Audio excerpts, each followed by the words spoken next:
Why Heated Rivalry became such a hit creatively? First, their bodies are hot. I know, well, bodies can be creative. I mean, at least the showrunner made an active, creative choice to cast anybody who are going to be on the show to be extremely hot, like body-wise. I mean face-wise too. Yeah, you know what I mean? Yeah, not just like hot, but extremely hot. There is a difference, okay?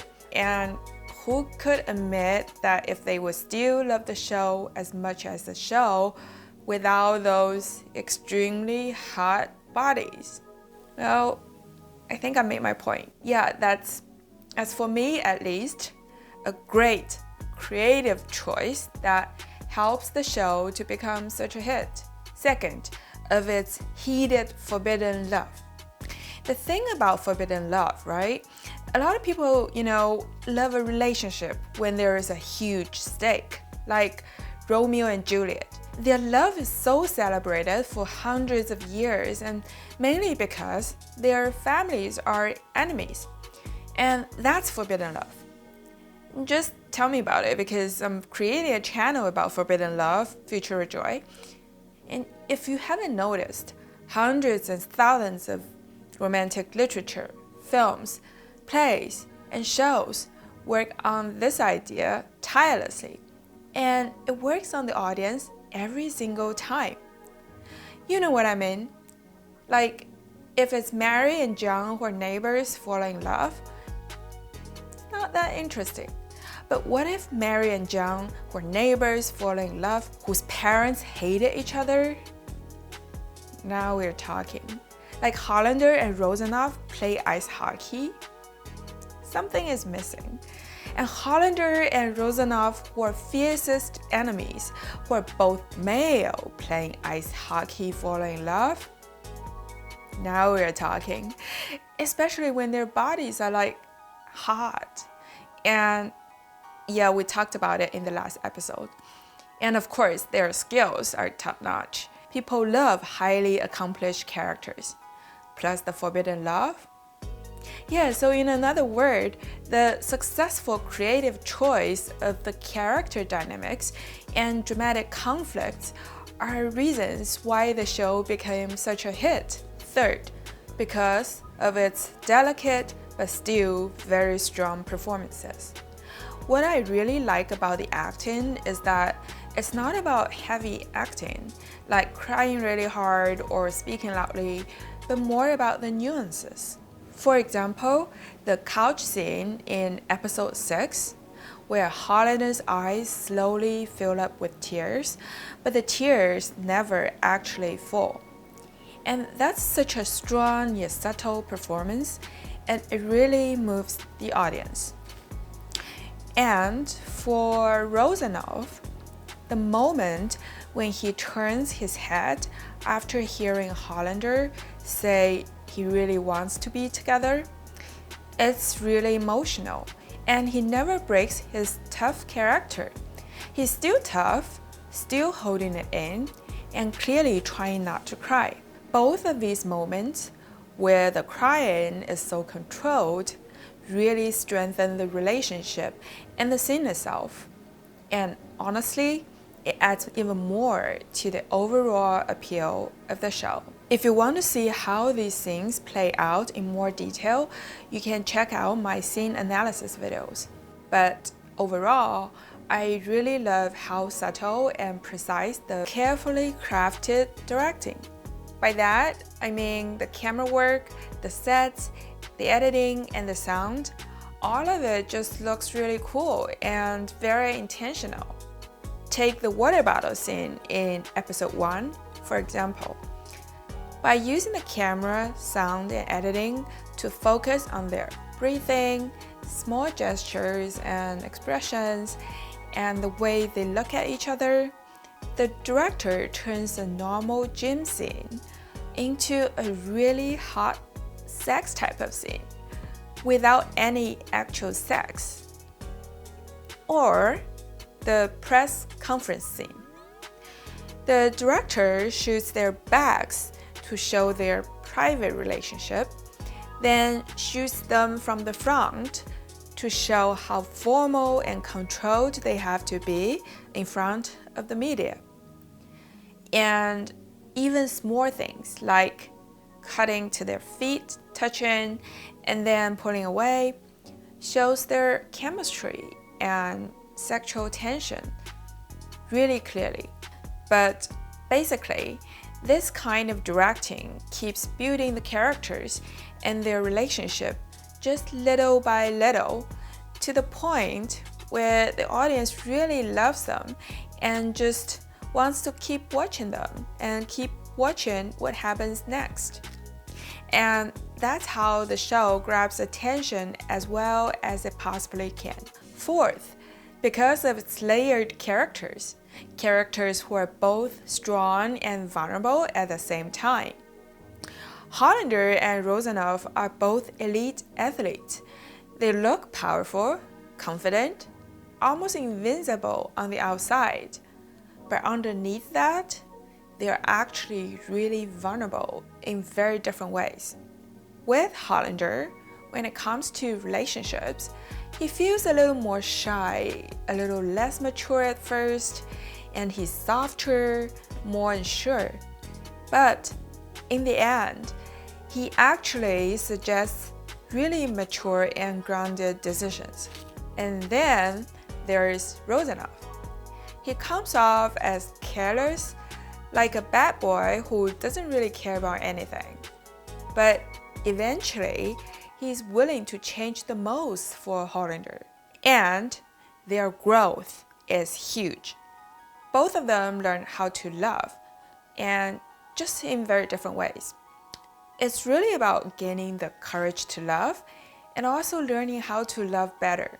And that's the kind of core theme of the show, the audacity to love. It's presented so clearly through the way these two characters interact and evolve together. And their well-executed, intertwined character arcs really move us. Because at the end of the day, it's telling a very universal story about love. Fifth, because of its grounded and really well set up plot, which makes the whole story really moving. One thing I really love about the plot is the length of their relationship. The emotional weight does not just come from big dramatic twists, but from time, from the gaps, from letting go, disappearing, then reappearing again. And no matter what happens, they never truly give up on each other. And that's what makes it feel like real love. Other love interests showed up. Career fail or getting complicated. Health issues happen. Family situations get messy. And life just keeps getting in the way. But all of these things that separate them, sometimes for a long time, but only temporarily. In the end, they still find their way back to each other. They might look like they've given up at some point, but they actually have not. And that's the beauty of it, the tenacity of their love, proven by time. Honestly, sometimes it feels like their love has even more endurance than their dedication to their sport. And that kind of slow, tested love is what really stays with the audience. Sixth, because of its subplot that really sets up the stakes in their athletic world. By subplot, I mean the other couple, Scott and Kip, especially in episode 3.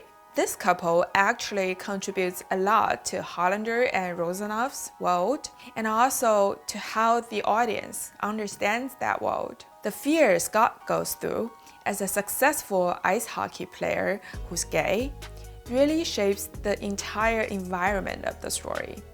It helps the audience to understand how scary it is actually to be gay in the athletic world.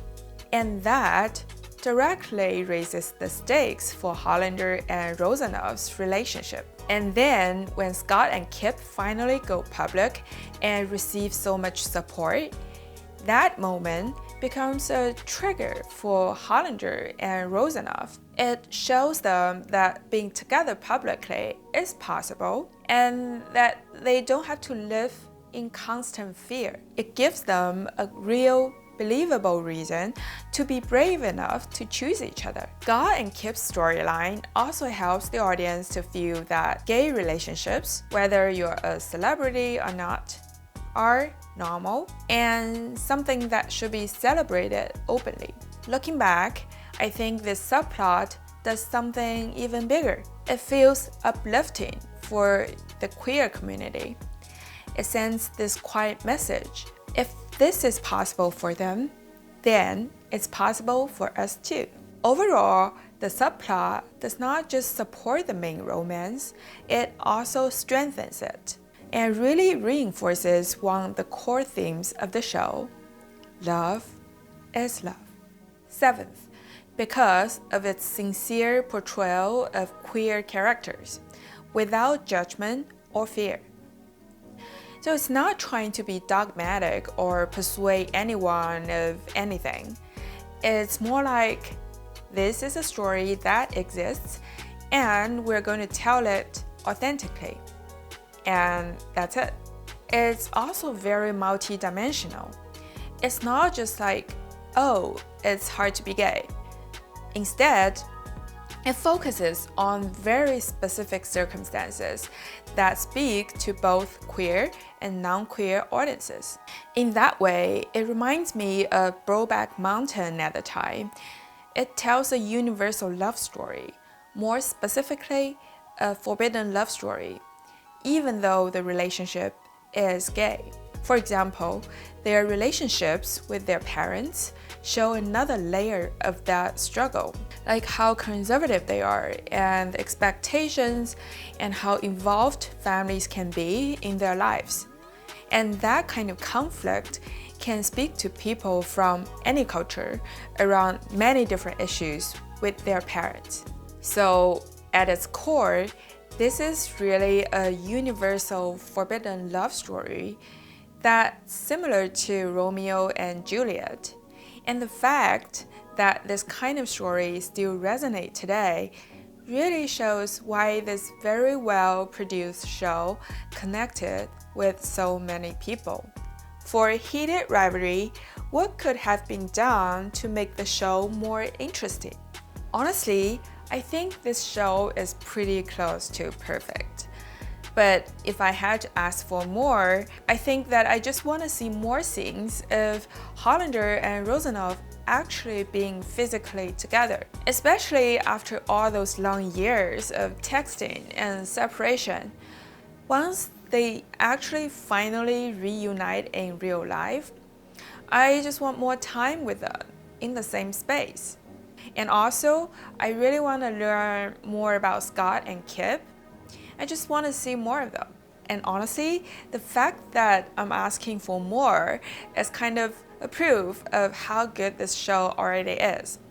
It makes you want to stay in that world longer. So these are the 7 elements why I think Heated Rivalry became such a hit creatively. Thank you so much for watching. Please follow Joy of Seeing for more content like this. Also, you can check out Future Joy, where I create original video series, also experimenting with technologies. I also teach filmmaking and also film school admissions, so reach out if you need. I will see you in the next video soon. Bye!